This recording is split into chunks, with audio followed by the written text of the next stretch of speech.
شروع اللہ کا نام لے کر جو بڑا مہربان نہایت رحم والا ہے۔ یاسین، حکمت بھرے قرآن کی قسم، تم یقیناً پیغمبروں میں سے ہو، بالکل سیدھے راستے پر۔ یہ قرآن اس ذات کی طرف سے اتارا جا رہا ہے جس کا اقتدار بھی کامل ہے، جس کی رحمت بھی کامل، تاکہ تم ان لوگوں کو خبردار کرو جن کے باپ داداؤں کو پہلے خبردار نہیں کیا گیا تھا، اس لیے وہ غفلت میں پڑے ہوئے ہیں۔ حقیقت یہ ہے کہ ان میں سے اکثر لوگوں کے بارے میں بات پوری ہو چکی ہے، اس لیے وہ ایمان نہیں لاتے۔ ہم نے ان کے گلوں میں توق ڈال رکھے ہیں جو ٹھوڑیوں تک پہنچے ہوئے ہیں، اور اس وجہ سے ان کے سر اوپر کو اٹھے رہ گئے ہیں، اور ہم نے ایک آڑ ان کے آگے کھڑی کر دی ہے اور ایک آڑ ان کے پیچھے کھڑی کر دی ہے، اور اس طرح انہیں ہر طرف سے ڈھانک لیا ہے، جس کے نتیجے میں انہیں کچھ سجائی نہیں دیتا۔ اور ان کے لیے دونوں باتیں برابر ہے، چاہے تم انہیں خبردار کرو یا خبردار نہ کرو، وہ ایمان نہیں لائے گے۔ تم تو صرف ایسے شخص کو خبردار کر سکتے ہو جو نصیحت پر چلے اور خدا رحمان کو دیکھے بغیر اس سے ڈرے۔ چنانچہ ایسے شخص کو تم مغفرت اور باعزت اجر کی خوشخبری سنا دو۔ یقیناً ہم ہی مردوں کو زندہ کریں گے، اور جو کچھ عمل انہوں نے آگے بھیجے ہیں ہم ان کو بھی لکھتے جاتے ہیں، اور ان کے کاموں کے جو اثرات ہیں ان کو بھی، اور ہم نے ایک واضح کتاب میں ہر چیز کا پورا احاطہ کر رکھا ہے۔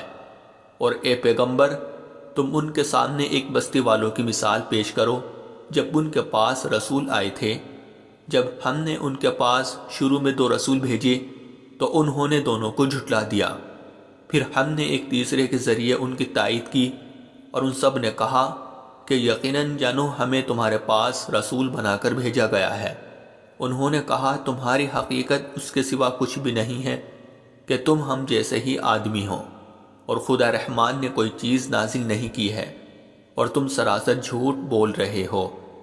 ان رسولوں نے کہا ہمارا پروردگار خوب جانتا ہے کہ ہمیں واقعی تمہارے پاس رسول بنا کر بھیجا گیا ہے، اور ہماری ذمہ داری اس سے زیادہ نہیں ہے کہ صاف صاف پیغام پہنچا دے۔ بستی والوں نے کہا ہم نے تو تمہارے اندر نحوست محسوس کی ہے، یقین جانو اگر تم باز نہ آئے تو ہم تم پر پتھر برسائیں گے، اور ہمارے ہاتھوں تمہیں بڑی دردناک سزا ملے گی۔ رسولوں نے کہا تمہاری نحوست خود تمہارے ساتھ لگی ہوئی ہے، کیا یہ باتیں اس لیے کر رہے ہو کہ تمہیں نصیحت کی بات پہنچائی گئی ہے؟ اصل بات یہ ہے کہ تم خود حد سے گزرے ہوئے لوگ ہو۔ اور شہر کے پرلے علاقے سے ایک شخص دوڑتا ہوا آیا، اس نے کہا اے میری قوم کے لوگوں، ان رسولوں کا کہنا مان لو، ان لوگوں کا کہنا مان لو جو تم سے کوئی اجرت نہیں مانگ رہے، اور وہ صحیح راستے پر ہے۔ اور بھلا میں اس ذات کی عبادت کیوں نہ کروں جس نے مجھے پیدا کیا ہے، اور اسی کی طرف تم سب کو واپس۔ بھلا کیا اسے چھوڑ کر میں ایسوں کو معبود مانوں کہ اگر خدا رحمان مجھے کوئی نقصان پہنچانے کا ارادہ کر لے تو ان کے سفارش میرے کسی کام نہ آئے، اور نہ وہ مجھے چھڑا سکے۔ اگر میں ایسا کروں گا تو یقیناً میں کھلی گمراہی میں مبتلا ہو جاؤں گا۔ میں تو تمہارے پروردگار پر ایمان لا چکا، اب تم بھی میری بات سن لو۔ آخر کار بستی والوں نے اس کو قتل کر دیا، اور اللہ کی طرف سے اس سے کہا گیا کہ جنت میں داخل ہو جاؤ۔ اس نے جنت کی نعمتیں دیکھ کر کہا کہ کاش میری قوم کو معلوم ہو جائے کہ اللہ نے کس طرح میری بخشش کی ہے اور مجھے باعزت لوگوں میں شامل کیا ہے۔ اور اس شخص کے بعد ہم نے اس کی قوم پر آسمان سے کوئی لشکر نہیں اتارا، اور نہ ہمیں اتارنے کی ضرورت تھی، وہ تو بس ایک ہی چنگھاڑ تھی جس سے وہ ایک دم بجھ کر رہ گئے۔ افسوس ہے ایسے بندوں کے حال پر، ان کے پاس کوئی رسول ایسا نہیں آیا جس کا وہ مذاق نہ اڑاتے رہے ہو۔ کیا انہوں نے نہیں دیکھا کہ ان سے پہلے ہم کتنی قوموں کو اس طرح ہلاک کر چکے ہیں کہ وہ ان کے پاس لوٹ کر نہیں آتے، اور یہ جتنے لوگ ہیں ان سبھی کو اکٹھا کر کے ہمارے سامنے حاضر کیا جائے گا، اور ان کے لیے ایک نشانی وہ زمین ہے جو مردہ پڑی ہوئی تھی، ہم نے اسے زندگی عطا کی، اور اس نے غلہ نکالا جس کی خوراک یہ کھاتے ہیں، اور ہم نے اس زمین میں کھجوروں اور انگوروں کے باغ پیدا کیے، اور ایسا انتظام کیا کہ اس میں سے پانی کے چشمے پھوٹ نکلے تاکہ یہ اس کی پیداوار میں سے کھائے، حالانکہ اس کو ان کے ہاتھوں نے نہیں بنایا تھا، کیا پھر بھی یہ شکر نہیں کرے گے؟ پاک ہے وہ ذات جس نے ہر چیز کے جوڑے جوڑے پیدا کیے ہیں، اس پیداوار کے بھی جو زمین اگاتی ہے اور خود انسانوں کے بھی، اور ان چیزوں کے بھی جنہیں یہ لوگ ابھی جانتے تک نہیں ہیں۔ اور ان کے لیے ایک اور نشانی رات ہے، ہم اس پر سے دن کا چھلکا اتار لیتے ہیں تو وہ یکایک اندھیرے میں رہ جاتے ہیں، اور سورج اپنے ٹھکانے کی طرف چلا جا رہا ہے۔ یہ سب اس ذات کا مقرر کیا ہوا نظام ہے جس کا اقتدار بھی کامل ہے، جس کا علم بھی کامل۔ اور چاند ہے کہ ہم نے اس کی منزل ناپ تول کر مقرر کر دی ہے، یہاں تک کہ وہ جب ان منزلوں کے دورے سے لوٹ کر آتا ہے تو کھجور کی پرانی ٹہنی کی طرح پتلا ہو کر رہ جاتا ہے۔ نہ تو سورج کی یہ مجال ہے کہ وہ چاند کو جا پکڑے، اور نہ رات دن سے آگے نکل سکتی ہے، اور یہ سب اپنے اپنے مدار میں تیر رہے ہیں۔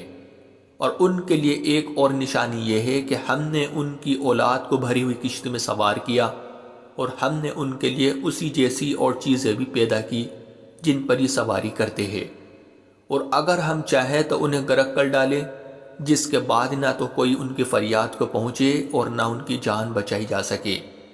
لیکن یہ سب ہماری طرف سے ایک رحمت ہے اور ایک معین وقت تک زندگی کا مزہ اٹھانے کا موقع ہے جو انہیں دیا جا رہا ہے۔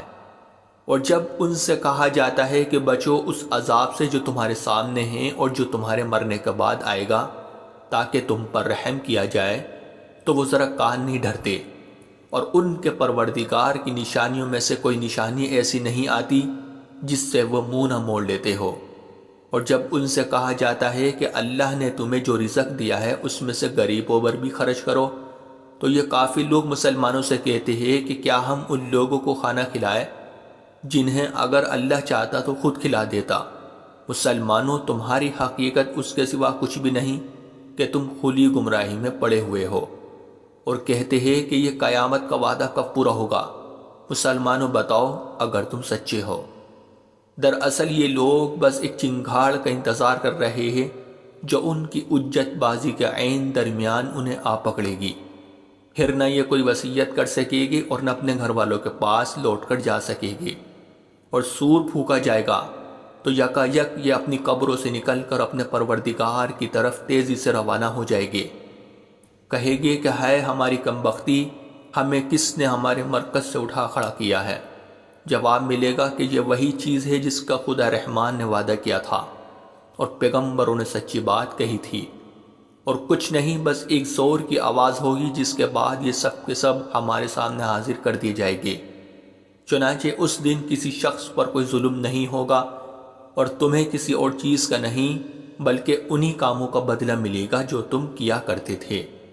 جنت والے لوگ اس دن یقیناً اپنے مشغلے میں مگن ہوگے، اور وہ ان کی بیویاں گھنے سایوں میں آرام دانشتوں پر ٹیک لگائے ہوئے ہوگے۔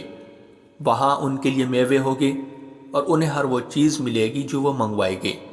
رحمت والے پروردگار کی طرف سے انہیں سلام کہا جائے گا، اور کافروں سے کہا جائے گا کہ اے مجرموں، آج تم مومنوں سے الگ ہو جاؤ۔ اے آدم کے بیٹو، کیا میں نے تمہیں تاکید نہیں کر دی تھی کہ تم شیطان کی عبادت نہ کرنا؟ وہ تمہارا کھلا دشمن ہے، اور یہ کہ تم میری عبادت کرنا، یہی سیدھا راستہ ہے۔ اور حقیقت یہ ہے کہ شیطان نے تم میں سے ایک بڑی خلقت کو گمراہ کر ڈالا، تو کیا تم سمجھتے نہیں تھے؟ یہ ہے وہ جہنم جس سے تمہیں ڈرایا جاتا تھا، آج اس میں داخل ہو جاؤ کیونکہ تم کفر کیا کرتے تھے۔ آج کے دن ہم ان کے منہ پر مہر لگا دیں گے، اور ان کے ہاتھ ہم سے بات کریں گے، اور ان کے پاؤں گواہی دیں گے کہ وہ کیا کمائی کیا کرتے تھے۔ اور اگر ہم چاہیں تو یہیں دنیا میں ان کی آنکھیں مل یا میٹ کر دے، پھر یہ راستے کی تلاش میں بھاگے پھرے، لیکن انہیں کہاں کچھ سجائی دے گا۔ اور اگر ہم چاہیں تو ان کی اپنی جگہ پر بیٹھے بیٹھے ان کی صورتیں اس طرح مسخ کر دے کہ یہ نہ آگے بڑھ۔ ہم جس شخص کو لمبی عمر دیتے ہیں اسے تخلیقی اعتبار سے الٹ ہی دیتے ہیں، کیا پھر بھی انہیں عقل نہیں آتی؟ اور ہم نے اپنے ان پیغمبروں کو نہ شاعری سکھائی ہے اور نہ وہ ان کے شایان شان ہیں۔ یہ تو بس ایک نصیحت کی بات ہے، اور ایسا قرآن جو حقیقت کو کھول کھول کر بیان کرتا ہے تاکہ ہر اس شخص کو خبردار کرے جو زندہ ہو، اور تاکہ کفر کرنے والوں پر حجت پوری ہو جائے۔